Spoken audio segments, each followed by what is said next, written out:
नमस्कार, स्वागत है आप सभी का। आप देख रहे हैं समाचार। मैं हूं अजय मिश्र। शुरुआत करते हैं हेडलाइंस के साथ।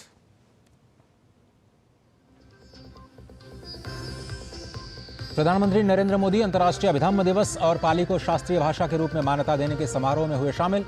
कहा, भारत की बुद्ध में आस्था केवल अपने लिए नहीं बल्कि पूरी मानवता की सेवा के लिए।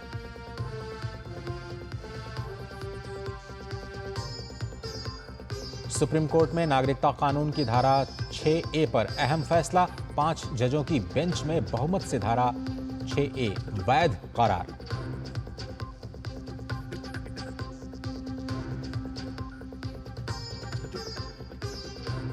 नायब सिंह सैनी आज वाल्मीकि जयंती पर हरियाणा की संभालेंगे बागडोर।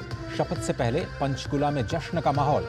प्रधानमंत्री मोदी समेत बीजेपी और एनडीए शासित राज्यों के मुख्यमंत्री और उप मुख्यमंत्री होंगे शामिल।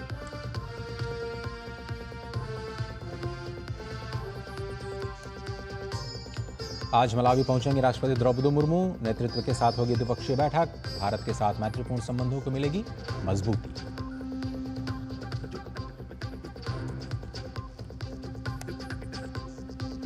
बहराइच में तलवार से मारने और नाखून उखाड़ने वाली बात गलत। पुलिस ने कहा, गोली लगने से हुई रामगोपाल की मौत। अफवाहों और झूठी खबरों पर ध्यान नहीं देने की अपील।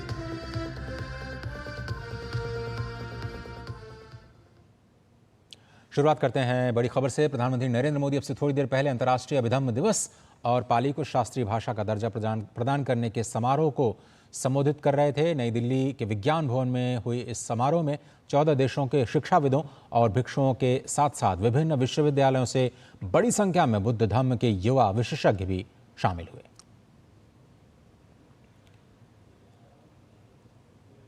इस समारोह का आयोजन भारत सरकार और अंतर्राष्ट्रीय बौद्ध परिसंघ ने किया।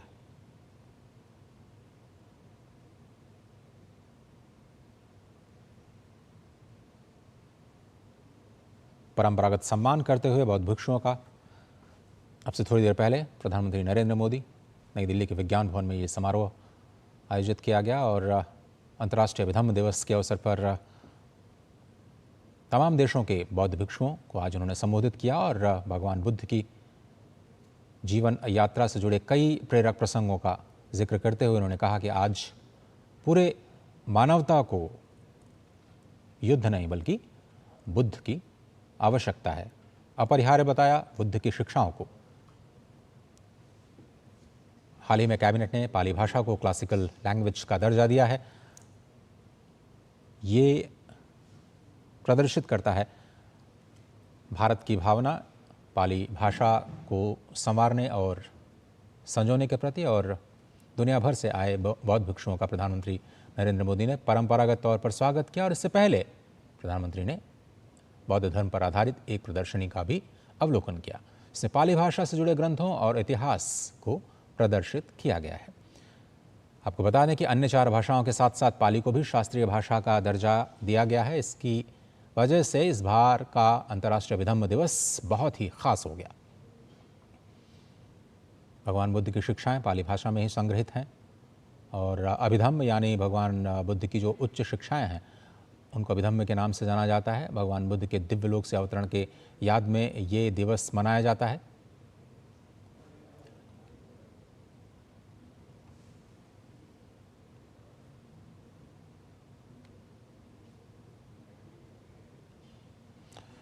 और प्रधानमंत्री नरेंद्र मोदी ने स्पष्ट तौर पर यह कहा कि आज कई आशंकाओं से जो पूरी दुनिया घिरी हुई है वहाँ पे बुद्ध और भी प्रासंगिक हो जाते हैं, अपरिहार्य, यानी उनको आप बिल्कुल नज़रअंदाज नहीं कर सकते।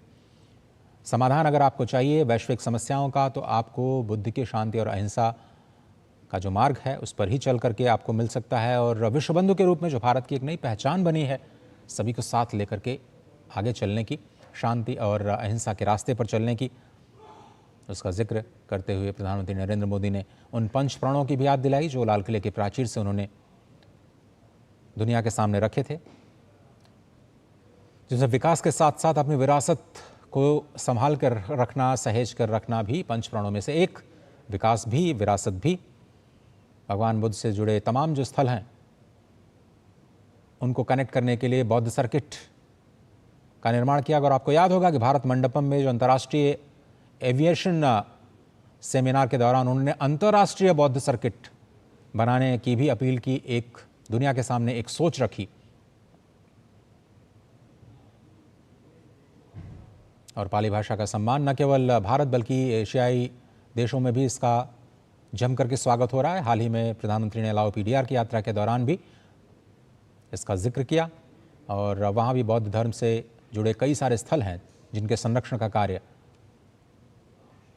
भारत की ओर से किया जा रहा है। अंतर्राष्ट्रीय धम्म दिवस समारोह में भिक्षुओं ने धम्म संगिनी का पाठ किया, जिसने प्रधानमंत्री ने शिरकत की।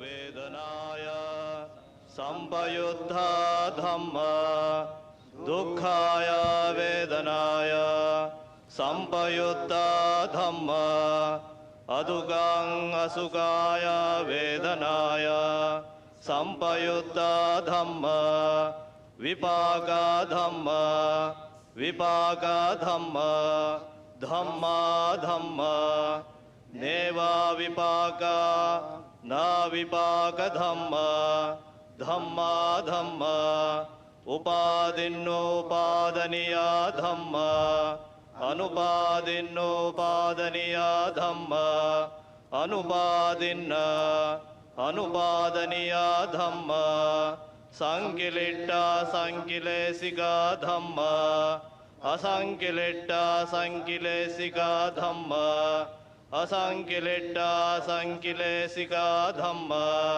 सवित्तका सविचार धम्म अवित्तका विचारमत्ता धम्म अवित्तका विचारा धम्म पीति सहगता धम्म सुखा सहगता धम्म उपेक्षा सहगता धम्म दर्शनेन पहातब्बा धम्म भावनाया पहातब्बा धम्म नेव दर्शनेन न भावनाया पहातब्बा धम्म दर्शनेन पहातब्बा। और प्रधानमंत्री ने यहाँ पर बौद्ध भिक्षुओं के साथ मुलाकात भी की और उनका अभिवादन किया है।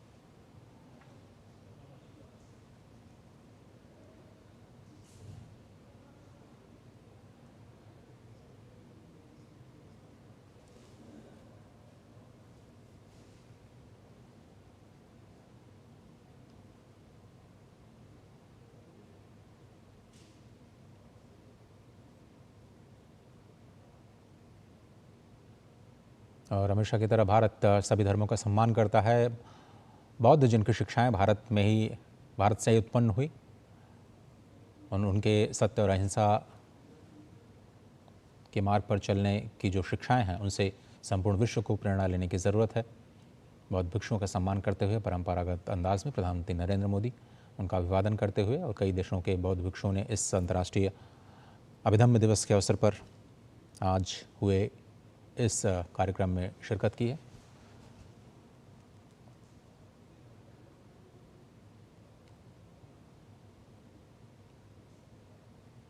बुद्ध के सारे उपदेश पाली भाषा में दिए गए थे। इस भाषा को अब क्लासिकल लैंग्वेज का दर्जा दिया गया है, जिससे इसे और ज़्यादा संरक्षित करने में मदद मिलेगी।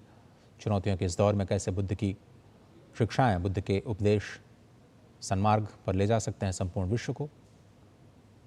बुद्ध के उपदेशों को गहराई से समझने की अपील करते हुए प्रधानमंत्री नरेंद्र मोदी ने कई सारे संदेश पूरी दुनिया को दिए, क्योंकि बुद्ध आज भारत की आत्मा में बसे हुए हैं।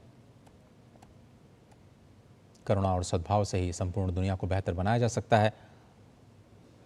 और पिछले 10 सालों में कई सारे आयोजन अलग अलग स्थानों पर किए गए। बौद्ध तीर्थ स्थानों से लेकर के देश के कोने कोने में पवित्र आयोजन किए गए। भगवान बुद्ध की वाणी को जीवंत रखने के लिए, पाली भाषा को जीवंत रखने के लिए भारत सरकार ने अब कैबिनेट स्तर पर इसको क्लासिकल लैंग्वेज का भी दर्जा दिया है। प्रधानमंत्री नरेंद्र मोदी ने अपने संबोधन में विश्व शांति और कल्याण के लिए भगवान बुद्ध के संदेश का जिक्र किया। वैश्विक संघर्षों का हवाला देते हुए उन्होंने कहा कि दुनिया को समाधान युद्ध में नहीं बल्कि बुद्ध में मिलेगा। 21वीं सदी का ये समय आज विश्व की जियोपॉलिटिकल परिस्थिति आज एक बार फिर विश्व कई अस्थिरताओं और आशंकाओं से घिरा है। ऐसे में बुद्ध न केवल प्रासंगिक है बल्कि अपरिहार्य भी बन चुके हैं। मैंने एक बार यूनाइटेड नेशंस में कहा था, भारत ने विश्व को युद्ध नहीं बुद्ध दिए हैं। और आज मैं बड़े विश्वास से कहता हूं, पूरे विश्व को युद्ध में नहीं बुद्ध में ही समाधान मिलेंगे।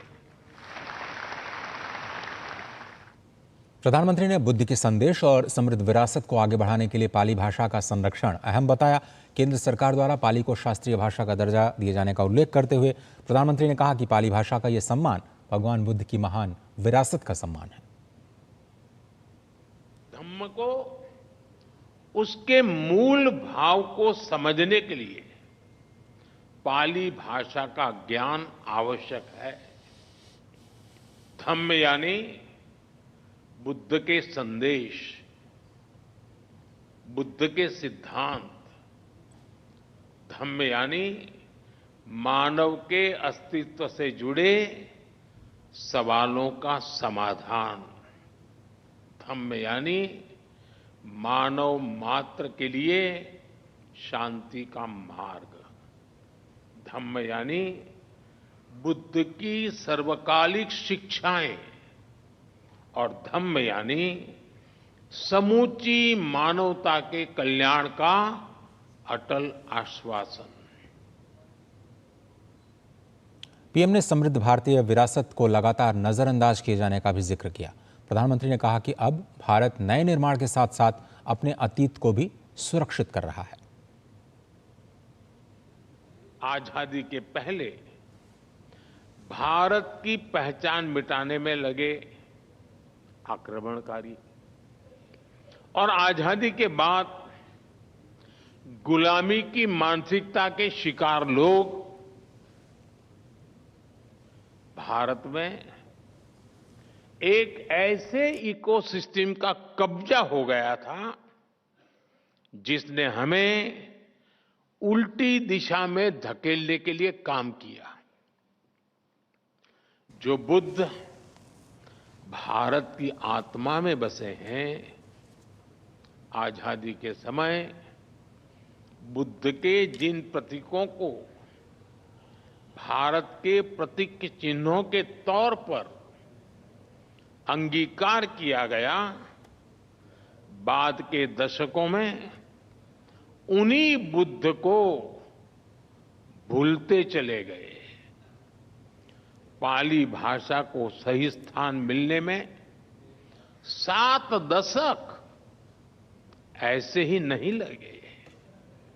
लेकिन साथियों, देश अब उस हीन भावना से मुक्त होकर आत्मसम्मान, आत्मविश्वास, आत्मगौरव के साथ आगे बढ़ रहा है। बुलेटिन में एक छोटा सा ब्रेक लेते हैं। ब्रेक के उस पार और भी बड़ी खबरें हैं। आप देख रहे हैं समाचार। बेटियां घर की रौनक हैं। बेटियां घर संवारती हैं। बेटियां पीढ़ियां सजाती हैं। बेटियां घर की बुनियाद कहलाती हैं। बेटियों को सलाम करता है मोंगिया स्टील, स्टील का बादशाह। स्वागत है आप सभी का। आप देख रहे हैं समाचार और इस वक्त की बड़ी खबर आ रही है सुप्रीम कोर्ट से। सुप्रीम कोर्ट की संविधान पीठ ने आज नागरिकता कानून की धारा 6A की संवैधानिक वैधता पर अपना फैसला सुना दिया है। ये सुप्रीम फैसला आ चुका है। 5 जजों की बेंच ने इस पर बहुमत से अपना फैसला दिया है और यह कह दिया है कि ये धारा वैध है। 5 जजों की बेंच में बहुमत से फैसला आ गया है। अधिनियम 1955 की धारा 6A की संवैधानिक वैधता बरकरार रहेगी।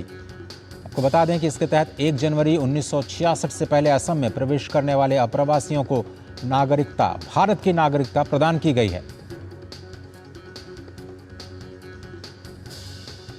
और हाल ही में भारत के मुख्य न्यायाधीश के नेतृत्व में संविधान पीठ द्वारा नागरिकता अधिनियम 1955 की धारा 6A को जो चुनौती दी गई थी, इसकी संवैधानिकता को चुनौती दी गई थी, अब उस पर एक बड़ा फैसला आ चुका है। बहुमत से इस आर्टिकल को, इस धारा को वैध करार दिया है सुप्रीम कोर्ट ने। विकास इस वक्त हमारे साथ जुड़ रहे हैं, हमारे संवाददाता। बहुत धन्यवाद विकास। इसका मतलब क्या है, थोड़ा सा ये बताएं, और क्या माना जाए कि इसके बाद जो बहस हो रही थी अब उस पर विराम लग जाएगा? बिल्कुल अजय, इस मुद्दे को समझना है तो हमें 3 तारीखें ध्यान में रखनी होंगी। एक का आपने जिक्र किया 1 जनवरी 1966, दूसरी महत्वपूर्ण तारीख है 25 मार्च 1971। इसमें मसला यह था कि 1966 से पहले, 1 जनवरी 1966 से पहले जो बांग्लादेश या पूर्वी पाकिस्तान से भारत आए थे, उन सबको नागरिकता दे दी गई थी इस अमेंडमेंट के द्वारा। दूसरी कैटेगरी उन लोगों की थी जो 1 जनवरी 1966 से 25 मार्च 1971 के बीच भारत आए थे। इनको भी असम अकॉर्ड के बाद जो संशोधन लाया गया था 1985 में नागरिकता कानून में, उसके सेक्शन 6A के तहत इनको नागरिकता दे दी गई थी, एक शर्त के साथ कि ये लोग अगले 10 साल तक वोटिंग नहीं करेंगे। तो 1985 में जब ये लागू हुआ तो 1985 से 1995 तक इन लोगों को नागरिकता मिल तो गई थी, लेकिन इनको वोटिंग राइट्स नहीं दिया गया था। तीसरी कैटेगरी अजय इसमें उन लोगों की थी जो 25 मार्च 1971 के बाद भारत आए थे। इन सब को लेकर के स्थिति स्पष्ट थी कि ये सब गैर कानूनी तरीके से भारत में आए हैं और इनको नागरिकता नहीं दी जा सकती। तो ये 3 कैटेगरीज थी। अब इस बीच में यहाँ पर जो याचिका सुप्रीम कोर्ट में आई थी उसमें यह कहा गया था कि ये जो 1 जनवरी 1966 से 25 मार्च 1971 के बीच लोगों को नागरिकता देने का जो फैसला लिया गया था असम अकॉर्ड के बाद और संशोधन के बाद, वो जो है वो कानूनी तौर पर गलत है, वो असंवैधानिक है, इसीलिए इसको निरस्त कर देना चाहिए। आज 5 में से 4 जजों ने यह कहा कि ये जो धारा थी ये पूरी तरह संवैधानिक है। असम अकॉर्ड एक राजनीतिक समाधान था जिसको कानूनी शक्ल देने के लिए सेक्शन 6A ऐड किया गया ये नागरिकता कानून में। तो इसलिए ये पूरी तरह से संसद के अधिकार के दायरे में आता है इस तरह का संशोधन लाना। हालांकि जस्टिस पारदीवाला ने अपने अल्पमत के फैसले में ये कहा कि उनके हिसाब से धारा 6A असंवैधानिक है। हालांकि उन्होंने ये भी जोड़ा कि ये प्रोस्पेक्टिव इफेक्ट से लागू किया जा सकता है, ये यानी कि जो उनके फैसले के पहले जो लोग नागरिकता पा चुके हैं उन पर इसका असर नहीं होगा, लेकिन ये चीज परपीचुअल नहीं हो सकती। ये जस्टिस पारदीवाला का मत था कि उस वक्त की जो समस्या थी उसको देखते हुए ये कानून लाया गया, लेकिन अब इसकी जरूरत नहीं है। हालांकि वो अल्पमत में है, इसीलिए उनके इस निर्णय का या इस व्यू का फैसले पर कोई असर नहीं पड़ेगा। तो बहुमत से जो निर्णय है वो ये कहता है कि 1966 से 1971 के बीच जिन लोगों को नागरिकता मिल गई है उनकी नागरिकता बहाल रहेगी, और यही इसका सबसे बड़ा प्रैक्टिकल असर आज के फैसले का है। लेकिन विकास, इसको बहुत सारे लोग जो NRC है उसके साथ कंफ्यूज करते हैं, उसको कैसे समझने की ज़रूरत है? ये बहुत सारे लोग भ्रम में हो सकते हैं कि क्या अब जो नए लोग आ गए हैं उनको नागरिकता दी जाएगी या नहीं दी जाएगी, इस पर क्या कुछ कहा गया है या फिर सिर्फ 6A की संवैधानिकता को ही ध्यान में रखा गया आज के फैसले में?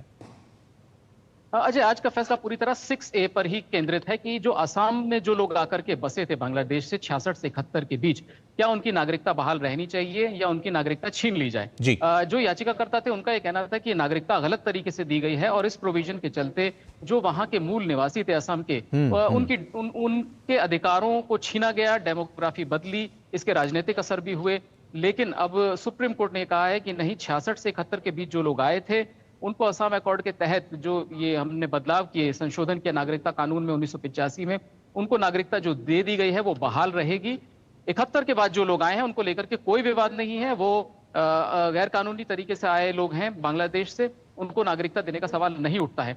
एक विवाद यहाँ पर और उठता है कि 71 के बाद जो लोग आए हैं वो भी कई बार ये क्लेम करते हैं कि वो कट ऑफ डेट से पहले आ गए थे। इस इशू को एड्रेस करने के लिए अजय वहां पर 100 के करीब फॉरेन ट्रिब्यूनल्स हैं जहां पर जाकर के लोग अपनी बात रख सकते हैं, और वो फॉरेन ट्रिब्यूनल ये जांच करता है कि इनके दावे कितने सही हैं, क्या ये 25 मार्च 1971 से पहले आए थे या उस दिन या उसके बाद आए हैं। तो उसको लेकर के फॉरेन ट्रिब्यूनल्स असम में लगभग 100 ट्रिब्यूनल्स इस तरह से काम कर रहे हैं। लेकिन एक छोटी सी बात यह कि 25 मार्च 1971 जिसका बार बार जिक्र कर रहे हैं, उसके बाद जो लोग आए हैं क्या उनके ऊपर अभी भी निर्वासन की तलवार लटकी हुई है?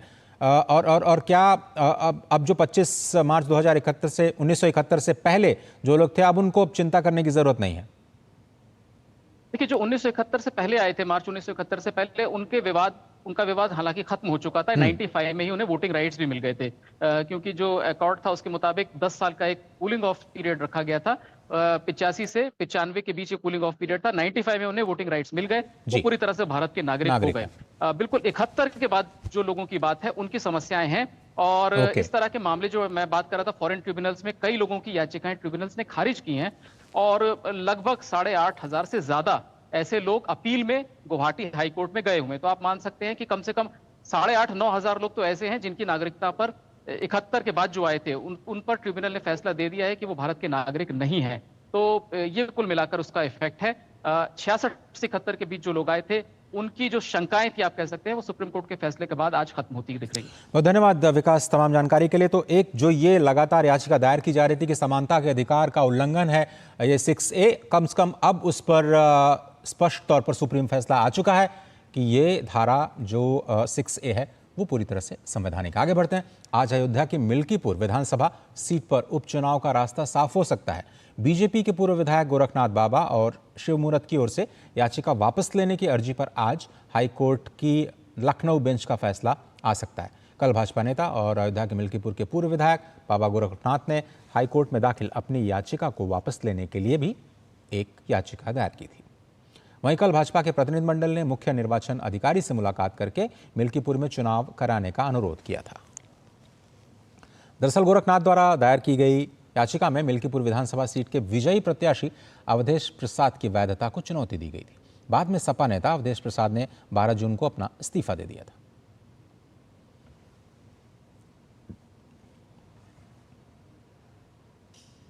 और हरियाणा के लिए आज बड़ा दिन है। मनोनीत मुख्यमंत्री नायब सिंह सैनी आज पंचकुला में लगातार दूसरी बार शपथ लेंगे। शपथ से पहले जश्न का माहौल है, ढोल नगाड़े बज रहे हैं। आज वाल्मीकि जयंती है। इस खास दिन पर नायब हरियाणा की बागडोर एक बार फिर से अपने हाथ में लेंगे। आज उन्होंने पंचकुला के वाल्मीकि मंदिर में पूजा अर्चना की।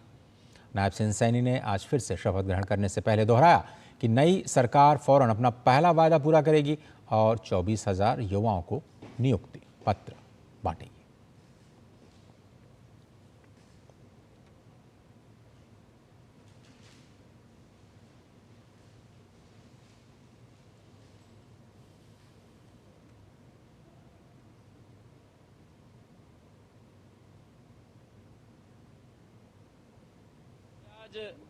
शपथ ग्रहण समारोह में जब देश के यशस्वी प्रधानमंत्री आदरणीय नरेंद्र मोदी जी यहां शपथ ग्रहण में आ रहे हैं। आज भगवान वाल्मीकि जी महाराज की जयंती है। मुझे अवसर मिला है भगवान वाल्मीकि जी के चरणों में शीश नवाने का और उन महापुरुषों से प्रेरणा लेकर के हमारा हरियाणा प्रदेश आगे बढ़े।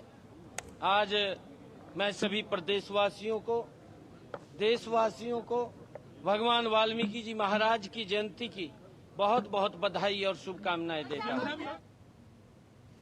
आज युवाओं को, एक गरीब परिवार का बच्चा भी बिना पर्ची बिना खर्ची के हरियाणा सरकार में नौकरी लग रहा है और इसका एक बड़ा युवाओं के अंदर विश्वास जगा है कि यही वो सरकार है जो हमारे विश्वास को कायम रखती है और उसी विश्वास को आगे बढ़ाने का काम हरियाणा प्रदेश के युवाओं ने किया है। और हरियाणा की नायब सरकार आज पंचकुला में शपथ लेगी। प्रधानमंत्री नरेंद्र मोदी समेत बीजेपी और एनडीए शासित राज्यों के मुख्यमंत्री और उप मुख्यमंत्री इसमें शामिल होंगे। नायब सिंह सैनी आज दूसरी बार मुख्यमंत्री पद की शपथ लेंगे। विधानसभा चुनाव में जनता का जनादेश लेकर लौटे सैनी के साथ उनके मंत्रिमंडल में कुछ नए चेहरे भी शामिल हो सकते हैं। मनोहर लाल के उत्तराधिकारी बने नायब सिंह सैनी की अगुवाई में बीजेपी ने चुनाव में बेहतरीन प्रदर्शन किया और 48 सीटें जीती, राज्य में हैट्रिक लगाई। नायब सरकार शपथ लेते ही अपने पहले वायदे को पूरा करेगी। बार बार इसका जिक्र नायब सिंह सैनी कह चुके हैं कि वो 24,000 युवाओं को नियुक्ति पत्र देंगे।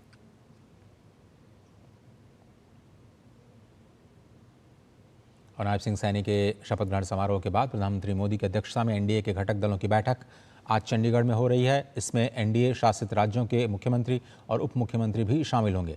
सैनी के शपथ ग्रहण समारोह में एनडीए के बाकी सभी नेताओं को भी बुलाया गया है। पीएम मोदी एनडीए के नेताओं और प्रतिनिधियों की बैठक की अध्यक्षता करेंगे और सहयोगी दल के नेताओं को भी संबोधित करेंगे। भाजपा के 13 मुख्यमंत्री और 16 उप मुख्यमंत्री हैं, जबकि महाराष्ट्र, आंध्र प्रदेश, बिहार, सिक्किम, नागालैंड और मेघालय के मुख्यमंत्री सहयोगी दलों के हैं। कार्यक्रम का एक व्यवस्थित एजेंडा होगा जिसमें राष्ट्रीय विकास के मुद्दे शामिल होंगे। इसमें संविधान का अमृत महोत्सव मनाने और लोकतंत्र की हत्या के प्रयास की 50वीं वर्षगांठ जैसे विषयों पर भी चर्चा हो सकती है। हरियाणा में लगातार तीसरी बार जीत हासिल करने के बाद और महाराष्ट्र, झारखंड में विधानसभा चुनाव की घोषणा के बाद होने जा रही आज की एनडीए की ये बैठक काफ़ी महत्वपूर्ण मानी जा रही है, क्योंकि दोनों राज्यों में बीजेपी सहयोगी दलों के साथ चुनाव के मैदान में होगी। बैठक में कई विषयों और मौजूदा राजनीतिक हालात पर भी चर्चा होने की उम्मीद है। एनडीए के कई नेता बुधवार शाम को ही चंडीगढ़ पहुंच गए थे। खास बात यह है कि इससे पहले कल जम्मू और कश्मीर में उमर अब्दुल्ला के शपथ ग्रहण समारोह में इंडी गठबंधन के नेता एकजुटता का संदेश दे चुके हैं, यानी आगामी चुनाव में एक बार फिर से एनडीए और इंडी के बीच ही जबरदस्त मुकाबला देखने को मिलेगा।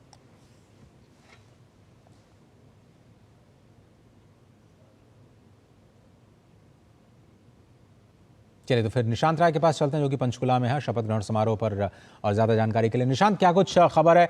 जश्न का माहौल ज़रूर होगा वहाँ पर, और क्या अपडेट दे सकते हैं आप? कब से, अब से थोड़ी देर में ये शपथ ग्रहण समारोह शुरू होगा? देखिए, अब से थोड़ी देर में ही प्रधानमंत्री नरेंद्र मोदी पंचकुला पहुंचेंगे। लगभग 12 सवा 12 के बीच यहां पर पहुंचेंगे और 1 बजे से लगभग ये शपथ ग्रहण समारोह पूरी तरीके से शुरू हो जाएगा। 1:15 तक शपथ समारोह चलेगा। नायब सिंह सैनी दूसरी बार और हरियाणा में तीसरी बार ऐतिहासिक बहुमत से बीजेपी की सरकार बनने जा रही है और कहा यह जा रहा है लगभग 10 से 12 मंत्री उनके साथ शपथ ले सकते हैं। बेहद महत्वपूर्ण है ये, और एनडीए के तमाम बड़े नेता यहाँ पर शपथ समारोह में मौजूद रहेंगे। इसके अलावा अगर बात की जाए तो इसके बाद एक बड़ी बैठक एनडीए की है, जिसको प्रधानमंत्री नरेंद्र मोदी चंडीगढ़ में होटल ललित में संबोधित करेंगे और एक तरीके से शपथ समारोह से लेकर एनडीए की बैठक तक एक शक्ति प्रदर्शन नजर आएगा, एकजुटता नजर आएगी। और सबसे बड़ी बात है कि बीजेपी ने इतिहास जो रचा है हरियाणा में, उसको लेकर यहाँ पर जश्न का माहौल पूरी तरीके से नजर आ रहा है और समाज के विभिन्न वर्गों से यहाँ पर लोगों को बुलाया गया है। प्रगतिशील किसानों को बुलाया गया है, ड्रोन दीदी को बुलाया गया है, इसके अलावा मध्यम एवं लघु उद्योग करने वाले लोगों को बुलाया गया है, सफाई कर्मचारियों को बुलाया गया है और सभी की सहभागिता सुनिश्चित की गई है। एक तरीके से जो सरकार का विजन रहने वाला है वो शपथ समारोह में उसकी झलक देखने को मिल रही है। तो निशांत, बहुत सारे नाम जिनकी बातें अभी चल रही हैं, किनको किनको फ़ोन आए हैं मंत्री पद के लिए, क्या उनके बारे में कुछ आपको जानकारी मिल पाई है? और कौन कौन है चेहरे जो कि आज साथ में शपथ ग्रहण में शामिल हो सकते हैं? देखिए, अभी अगर मंत्रियों की बात की जाए तो कयास कई नामों के लगाए जा रहे हैं, लेकिन पूरी तरीके से ये कंफर्म नहीं हो पाया है। अभी किसी के बारे में भी कुछ भी कहना जल्दबाजी होगा, इंतजार करना होगा जब आधिकारिक तौर पर लिस्ट सामने आ जाएगी। हालांकि कल से एक कस थी कि पुराने चेहरों को मौका दिया जाए या नायब सिंह सैनी की तरह सारे चेहरे नए रखे जाए, जिसको लेकर पार्टी में जो चर्चाएं हुई उसमें यह कहा गया कि अनुभव के साथ साथ युवाओं को भी तरजीह दी जाए और क्षेत्रीय और जातीय समिति जो है मंत्री बनाए जाए। ऐसे में देखने वाली बात यह होगी, शपथ लेते हैं उनको लगभग 14 प्रोफाइल पर, उनमें से कौन कौन लोग शामिल होते हैं। आपने बिल्कुल सही कहा और हम सभी को इंतजार है उन चेहरों का जो हरियाणा की दशा और दिशा को आगे ले जाने के लिए आज संविधान की शपथ लेंगे। अब से थोड़ी देर बाद, जैसा कि आप बता रहे हैं, प्रधानमंत्री नरेंद्र मोदी इसमें शामिल होंगे और आज एनडीए नेताओं का जुटना हरियाणा में भी एक बड़ा संदेश देता है आने वाले विधानसभा चुनाव के लिए भी, और साथ ही साथ जो नीतियाँ अपनाई जाने वाली हैं, डबल इंजन सरकार की बात लगातार बीजेपी करती रही है, एनडीए करती रही है, तो इसके लिए भी एक बड़ा संदेश कह सकते हैं निशांत। देखिए, एक बड़ा संदेश यहां से जाएगा आने वाले विधानसभा चुनावों के लिए। इसके अलावा अगर बात की जाए तो ये संदेश जो है चुनावों के साथ साथ आप कह सकते हैं कि एनडीए की एकजुटता, प्रधानमंत्री नरेंद्र मोदी का जो मंत्र है सभी नेताओं को, खासकर सरकार सुशासन का एक प्रतीक रहा था गुजरात मॉडल, और उस मॉडल के बाद किस तरीके से देश में पिछले 10 सालों में सरकार ने गुड गवर्नेंस पे काम किया है, ये तमाम मंत्री प्रधानमंत्री एनडीए शासित राज्यों के मुख्यमंत्री और डिप्टी सीएम के साथ शेयर करेंगे। इसके अलावा इसको कहा जा सकता है कि एकजुटता का प्रदर्शन, पिछली बार भी आपको याद होगा जब इंडी गठबंधन तैयार हुआ था तो दिल्ली में होटल अशोक में एनडीए गठबंधन की बैठक हुई थी और उसका असर ये हुआ था कि इंडी ब्लॉक में टूट फूट नजर आ गई थी, क्योंकि इंडी ब्लॉक में पहले से ही नेताओं की नाराजगी चल रही थी। और दूसरी बार जब कल इंडी गठबंधन ने जम्मू कश्मीर में अपना शक्ति प्रदर्शन किया, लेकिन वहां पर भी आपस में विवाद नजर आए, खासकर कांग्रेस का एनसी सरकार में सीधे तौर पर शामिल ना होना। वहीं दूसरी तरफ एनडीए पूरी तरीके से एकजुटता का मैसेज पहले भी देने में कामयाब हुई थी और आज भी कामयाब होगी।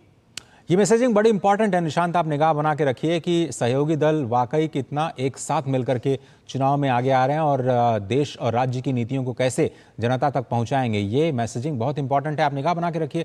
फिलहाल बहुत धन्यवाद आपका शामिल होने के लिए इस प्रोग्राम में। उधर हरियाणा के कांग्रेस विधायक दल के नेता के चयन से पहले कलह बढ़ती जा रही है।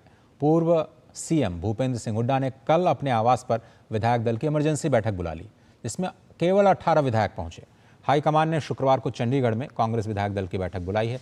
इससे पहले हुड्डा ने अपने समर्थक विधायकों को अब एकजुट करना शुरू कर दिया है। हरियाणा में कांग्रेस के अंदर नेता प्रतिपक्ष और प्रदेश कांग्रेस अध्यक्ष के पद को लेकर के नया संग्राम छिड़ सकता है, ऐसी आशंका है। हुड्डा और शैलजा गुड दोनों अपने म्यान से तलवारें निकाल चुके हैं। आला कमान द्वारा बुलाई गई बैठक में कुछ बड़ा ऐलान भी हो सकता है। कांग्रेस उमर अब्दुल्ला सरकार का हिस्सा तो नहीं बनी, उसकी वजह पार्टी जो भी बताए, लेकिन हकीकत में महाराष्ट्र और झारखंड के विधानसभा चुनाव पर भी इसकी छाया देखी जा सकती है, ऐसा भी जानकार बता रहे हैं। और फिलहाल एक छोटा सा ब्रेक लेते हैं। आप देख रहे हैं डीडी न्यूज। बेटियां घर की रौनक हैं। बेटियां घर संवारती हैं। बेटियां पीढ़ियां सजाती हैं। बेटियां घर की बुनियाद कहलाती हैं। बेटियों को सलाम करता है मोंगिया स्टील, स्टील का बादशाह। उत्तर प्रदेश के बहराइच में 2 गुटों के बीच हुई हिंसा में एक युवक की मौत हो गई थी। युवक की मौत को लेकर के अब सोशल मीडिया पर कई तरह की अफवाहें फैलाई जा रही हैं। मृतक युवक की पोस्टमार्टम रिपोर्ट को लेकर के भी भ्रामक जानकारियां दी गई हैं। पुलिस ने इन सभी अफवाहों को झूठा बताते हुए लोगों से अपील की है कि शांति व्यवस्था बनाए रखें और अफवाहों पर ध्यान न दें। अपर पुलिस अधीक्षक ग्रामीण डॉक्टर पवित्र मोहन त्रिपाठी ने ये अपील की है कि भ्रामक सूचनाएं इस बारे में न फैलाई जाएं।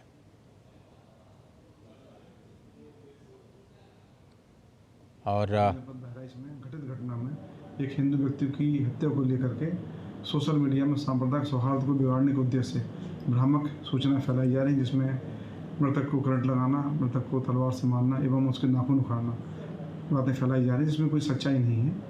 मृतक की पोस्टमार्टम रिपोर्ट में मृत्यु का कारण गोली लगने से पाया गया है। इस घटना में एक व्यक्ति के अलावा किसी अन्य व्यक्ति की मृत्यु नहीं हुई है। अतः सभी से अनुरोध है कि सांप्रदायिक सौहार्द को बनाए रखने के लिए भ्रामक सूचनाएं न फैलाएं एवं अफवाहों पर ध्यान न दें। बहराइच से रामेंद्र सिंह और ज़्यादा जानकारी के लिए जुड़ रहे हैं। सबसे पहले तो यही सवाल रामेंद्र की इस वक्त बहराइच में माहौल कैसा है और शांति व्यवस्था के बारे में पुलिस और राज्य सरकार की क्या कुछ तैयारियां हैं? देखिए, बहराइच में अभी शांति है। जिन जगहों पर उपद्रव हुआ था वहां बाजार पूरी तरह बंद हैं। अभी तक उन बाजारों में कोई दुकान नहीं खुली है। कल हमने ग्राउंड रियलिटी चेक करने के लिए अजय गांव के उन गलियों में गए जहां से पत्थरबाजी हुई थी, जहां से फायरिंग हुई थी, जिस तरफ वो लोग भाग के गए हैं। पीछे गांव है जहां से परिवार भागकर निकला था। एक परिवार मिला। अभी आप समझिए कि सारी घटना में एक पूरा प्लानिंग जैसी स्थिति दिखी। एक मुस्लिम परिवार मिला, उनके महिलाओं से हमारी बात हुई तो उन्होंने एक पक्ष की बात बताई कि कैसे जो मूर्ति विसर्जन करने आए थे वो किस तरह बदमाशी कर रहे थे, कैसे पत्थरबाजी कर रहे थे। और जब दूसरे साथ बताया तो छोटे बच्चों ने जो हमको सच घटना बताई कि क्यों ये विवाद शुरू हुआ, तो बहुत सारी चीजें देख करके ऐसा लगता है कि यहाँ जो दोनों धर्मों के बीच जो खाई है वो अभी गहरी है। तो प्रशासन की जिम्मेदारी ये भी है कि ये गहरी खाई के बीच कोई विवाद न बढ़े, आगे ऐसी परिस्थितियां न क्रिएट हो, क्योंकि जो मुस्लिम्स के इलाके हैं वहां भी उच्च सेक्शंस हैं और अगल बगल के गांव में बड़ी पैमाने पर हिंदू। और इस घटना ने लोगों को उद्दलित किया है, गुस्से में है लोगों को लग रहा है कि सरकार अपना काम करे, अगर सरकार न्याय नहीं करती तो ये बात ठीक नहीं होगी। कल हम उनके परिवार के पास गए थे, परिवार के लोगों ने भी कहा कि मुख्यमंत्री के प्रति हमारी पूरी श्रद्धा है और उम्मीद करते हैं कि वो हमारे साथ न्याय करेंगे जैसा उन्होंने कहा है। एसटीएफ यहाँ लगा के रखी गई, आरएएफ यहाँ लगी है, पीएससी यहाँ लगी है, सीनियर ऑफिसर से हम मूवमेंट कर रहे हैं और पूरी घटना पर निगाह रखी जा रही है। आज से नेट शुरू हुआ है, इसलिए कई वीडियोज आ रहे हैं। आज एक वीडियो है जिसमें फायरिंग करते हुए दिखाया गया। वो वीडियो चूंकि हम लोग घटनास्थल पर आए तो रेलिंग गिरी हुई उसी छत का है जिस समय रामगोपाल पर फायरिंग की गई थी। तो तमाम चीजें अभी और निकल करके आएंगी, लेकिन प्रशासन पूरी तरह सतर्क है। लखनऊ से बहराइच पूरी तरीके से देखा जा रहा है, मुख्यमंत्री संज्ञान लिए हुए, सीनियर ऑफिसर्स इसको देख रहे हैं। तो उम्मीद यह है कि कोई बड़ी घटना अब नहीं होने पाएगी। बड़ी महत्वपूर्ण यह है कि जो लोग हैं उनकी गिरफ्तारी, जैसे दानिश की गिरफ्तारी आज की गई, वो भी नामजद है उस घटना में। सलमान नेपाल के रास्ते भागने की बात कही जा रही है। यहाँ चूंकि सलमान का जो परिवार है वो उसके बड़े नेता यहाँ जो समाजवादी पार्टी के उसके रिश्तेदार हैं, तो जाहिर है जिस तरीके से सपा के बयान आ रहे हैं बचाव के कि किस तरह इनको बचाया जाए, तो वो सारी परिस्थितियां देखनी पड़ेगी। राजनीतिक रूप से क्या चीजें अभी सामने आएंगी, किस तरीके से उनका बचाव एक वर्ग किया जाएगा, किस तरीके से न्याय की बात की जाएगी, ये सारी चीजें हैं। अभी जो परिवार है उसको न्याय की उम्मीद है और ये कह रहे हैं वो बार बार कि न्याय होना चाहिए इस मामले में, सांप्रदायिक शांति और सौहार्द बना रहे, ये तो पुलिस की जिम्मेदारी है ही, लेकिन न्याय कब तक मिलने की उम्मीद है? क्या इस मामले में और भी ज़्यादा गिरफ्तारियां हो सकती हैं? अब तक कितने लोगों को इस मामले में गिरफ्तार किया गया? देखिए 55 से अधिक लोगों की गिरफ्तारियां हो चुकी हैं। कल एक नामजद अभियुक्त है दानिश, उसकी गिरफ्तारी की गई, उसको पूछताछ पुलिस कर रही और परिवार नहीं पूरा गांव, आसपास का समाज न्याय की बात कर रहा है। ये सांप्रदायिकता तो ये राजनीतिक जो बयानबाजी है इसके कारण है।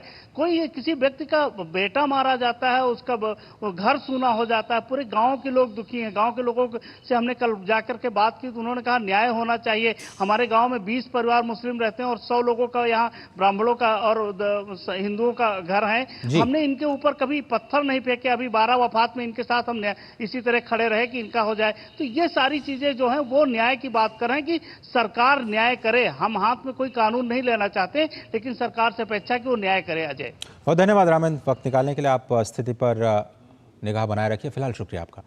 आगे बढ़ते हैं और कोलकाता रेप मर्डर केस में न्याय की मांग को लेकर के दिल्ली के बंगाल भवन के बाहर एक बार फिर से डॉक्टर्स ने अपना विरोध दर्ज कराया है।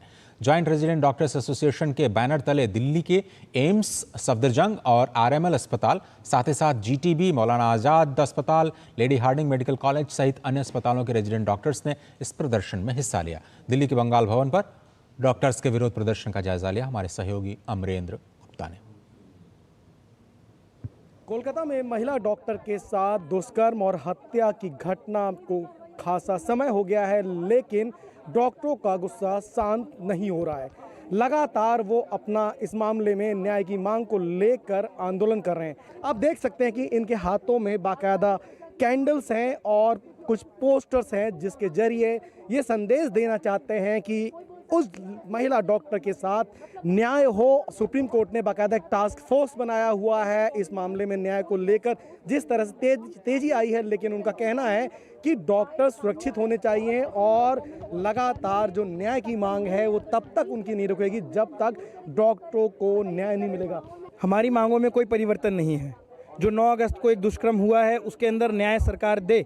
अगर वो उसमें विफल रहेगी तो चिकित्सकों को ऐसे ही मजबूरन सड़क पर आकर के न्याय के लिए मांग करनी पड़ेगी। उसके साथ ही साथ जो सुरक्षा सब जगह नहीं प्रदान हो रही है, यदि वो सुरक्षा के अंदर कोई कड़े कदम राज्य सरकारों और केंद्र सरकारों के द्वारा नहीं लिए जाएंगे और अगर चिकित्सक वहाँ पर अस्पताल में कार्य करते हुए अपने आप को सुरक्षित महसूस नहीं करता तो ये विफलता हमारे सरकार के अभिभावकों की ही है। उनको हमें सुरक्षा देना उनका काम है। क्या मांग सरकार तक आप पहुँचाना चाहता हो, खासकर बंगाल की जनता को क्या मैसेज दे?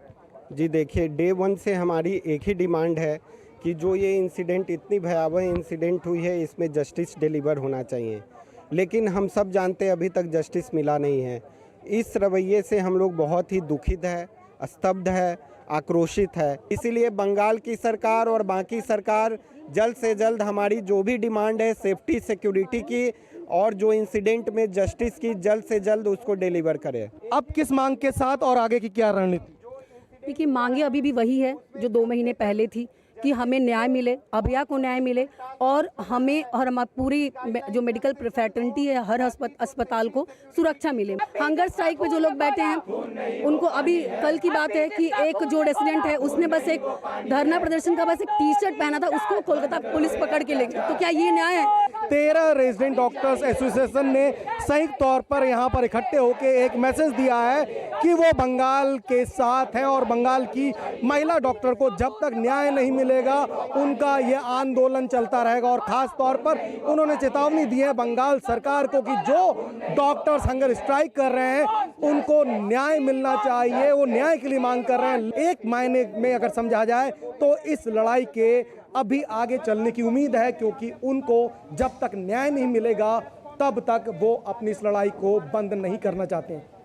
कैमरामैन सुनील कुमार के साथ अमरेंद्र गुप्ता, डीडी न्यूज, दिल्ली। थोड़ा सा ब्रेक लेते हैं, आप देख रहे हैं समाचार। बात जब पीढ़ियों के लिए बनने वाले घर की हो तो जिम्मेदारी बड़ी हो जाती है। गैलेंट समझता है ये जिम्मेदारी। अब डबल एम रिब्स के साथ गैलेंट एडवांस TMT रीबार, निर्माण का रियल हीरो। और 120 सदस्य देशों के जो नुमाइंदे हैं वो 3 से 6 नवंबर तक नई दिल्ली में अंतर्राष्ट्रीय सौर गठबंधन के 7वें सत्र में हिस्सा लेंगे। अंतर्राष्ट्रीय सौर गठबंधन असेंबली सत्र से जुड़ी तैयारियों पर देखिए तापस भट्टाचार्य की ये रिपोर्ट। पूरी दुनिया स्वच्छ ऊर्जा के इस्तेमाल को लेकर प्रतिबद्ध नजर आ रही है। हाल के दिनों में सौर ऊर्जा एक बेहतरीन वैकल्पिक माध्यम के रूप में उभरकर सामने आया है।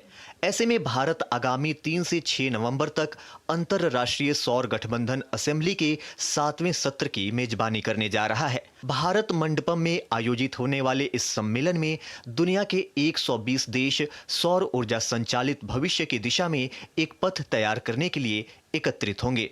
Leaders from across the world will convert during the forthcoming 7th Assembly of ISA to promote the widespread adoption of the solar power. अंतरराष्ट्रीय सौर गठबंधन असेंबली की आगामी सत्र को लेकर दिल्ली में एक कार्यक्रम आयोजित किया गया। इस दौरान नवीन और नवीकरणीय ऊर्जा मंत्री प्रहलाद जोशी ने वैश्विक स्तर पर ISA के विकास और योगदान को लेकर चर्चा किया। पिछले कुछ वर्षों में सौर ऊर्जा के क्षेत्र में उल्लेखनीय प्रगति के लिए प्रहलाद जोशी ने ISA की कार्यों की सराहना की। I take this opportunity to call upon ISA members, signatories and prospective countries to unite on the third threefold agenda at the upcoming assembly. 1.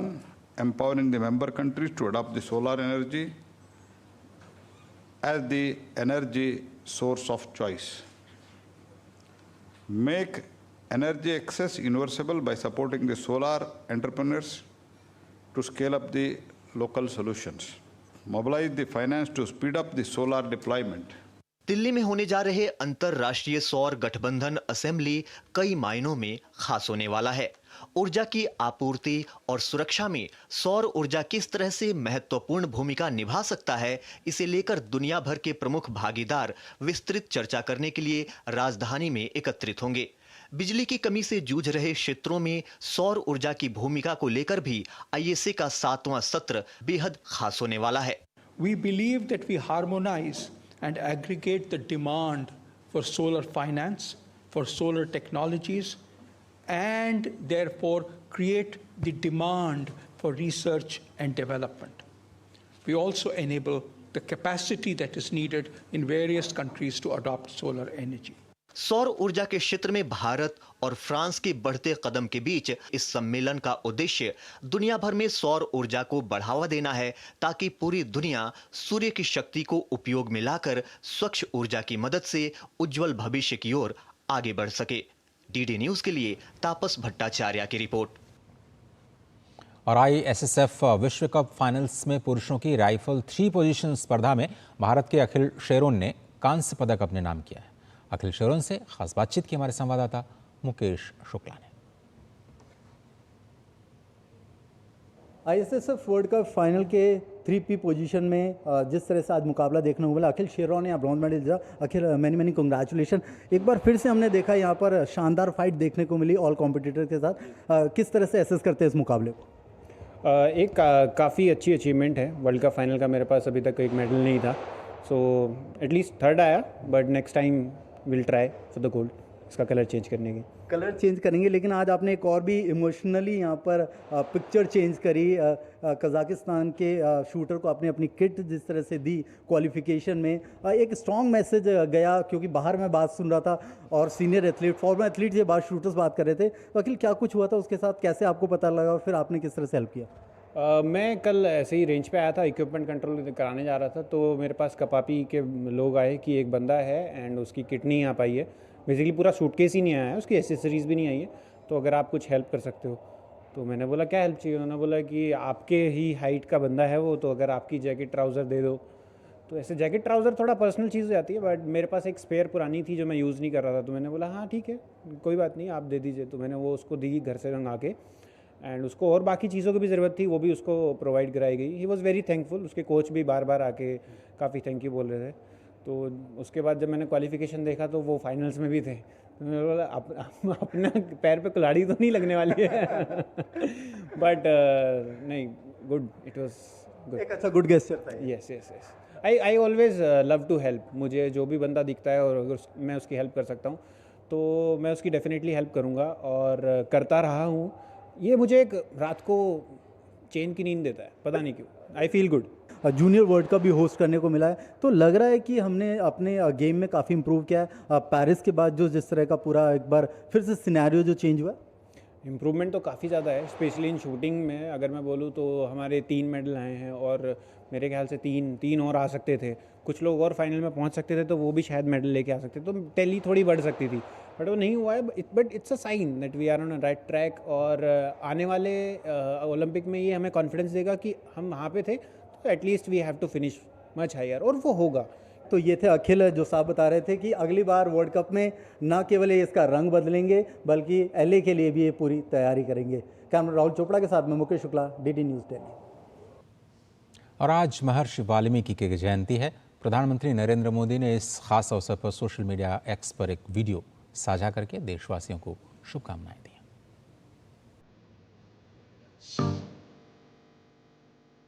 मैं महर्षि वाल्मीकि को नमन करता हूं और इस खास अवसर के लिए देशवासियों को हार्दिक शुभकामनाएं देता हूं। महर्षि वाल्मीकि के महान विचार करोड़ों लोगों को प्रेरित करते, शक्ति प्रदान करते। वे लाखों करोड़ों गरीबों और दलितों के लिए बहुत बड़ी उम्मीद है।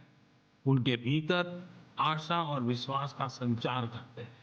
वो कहते हैं किसी भी मनुष्य की इच्छा शक्ति अगर उसके साथ हो तो वह कोई भी काम बड़ी आसानी से कर सकता है। यह इच्छा शक्ति ही है जो कई युवाओं को असाधारण कार्य करने की ताकत देती है। महर्षि वाल्मीकि ने सकारात्मक सोच पर बल दिया। उनके लिए सेवा और मानवीय गरिमा का स्थान सर्वोपरि है। महर्षि वाल्मीकि के आचार, विचार और आदर्श आज न्यू इंडिया के हमारे संकल्प के लिए प्रेरणा भी है और दिशा निर्देश भी है। हम महर्षि वाल्मीकि के प्रति सदैव कृतज्ञ रहेंगे। उन्होंने आने वाली पीढ़ियों के मार्गदर्शन के लिए रामायण जैसे महाग्रंथ की रचना की। और महर्षि वाल्मीकि जयंती के अवसर पर राष्ट्रपति द्रौपदी मुर्मू ने भी देशवासियों को शुभकामनाएं दी हैं। उन्होंने सोशल मीडिया प्लेटफॉर्म X पर लिखा, नई कोट, महर्षि वाल्मीकि जयंती के अवसर पर सभी देशवासियों को हार्दिक शुभकामनाएं। आदिकवि वाल्मीकि द्वारा रचित रामायण महाकाव्य ने मानव समाज को प्रभु श्री राम की अलौकिक कथा का उपहार दिया है। रामायण में मानवीय आदर्शों का अनुपम चित्रण मिलता है। आदिकवि द्वारा वर्णित आदर्शों के मार्ग पर चलने का प्रयास सभी को करना चाहिए। मैं महर्षि वाल्मीकि की पावन स्मृति को नमन करती हूँ।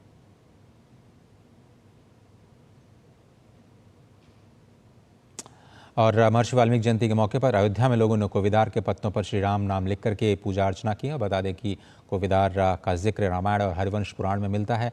वाल्मीकि रामायण में बताया गया है कि जब भरत श्री राम से अयोध्या वापस आने की प्रार्थना करने चित्रकूट गए थे, तब उनके रथ पर कोविदार पेड़ का ही ध्वज था। पास में ही उपस्थित एक मंदिर के पुजारी ने बताया कि यह पौधा जीत और शक्ति का प्रतीक है। और राष्ट्रपति द्रौपदी मुर्मू ने अपने 3 देशों के अफ्रीका के दौरे के अंतिम चरण में आज मलावी वो उनके पहुंचने का कार्यक्रम है। मलावी के राष्ट्रपति डॉक्टर लाजरस मैकार्थी चकवेरा के निमंत्रण पर राष्ट्रपति मुर्मू आज से 19 अक्टूबर तक मलावी के दौरे पर होंगी। इस यात्रा के दौरान राष्ट्रपति मुर्मू मलावी के नेतृत्व के साथ द्विपक्षीय बैठकें भी करेंगी। प्रमुख व्यापार और उद्योग जगत के नेताओं और भारतीय प्रवासियों के साथ भी मुलाकात करने का कार्यक्रम है। CII द्वारा आयोजित व्यावसायिक कार्यक्रम में भी वो शामिल होंगे। बिंगो अंतर्राष्ट्रीय सम्मेलन केंद्र में आयोजित एक सामुदायिक कार्यक्रम में भी वो हिस्सा लेंगी।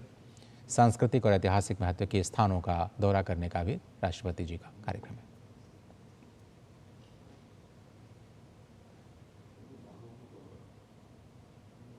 इस खास बुलेटिन में सिर्फ इतना ही, लेकिन बीती रात आप सभी ने शरद पूर्णिमा के खूबसूरत चांद का दर्शन जरूर किया होगा। इस मौके पर कई विशेष आयोजन हुए। आपको ले चलेंगे हम उज्जैन के महाकाल मंदिर, जहां पर भस्मारती में भोलेनाथ को महाभोग कर प्रसाद लगाया गया। कल शरद पूर्णिमा की रात्रि के अवसर पर परंपरागत मेवा युक्त खीर बनाई गई थी। नमस्कार।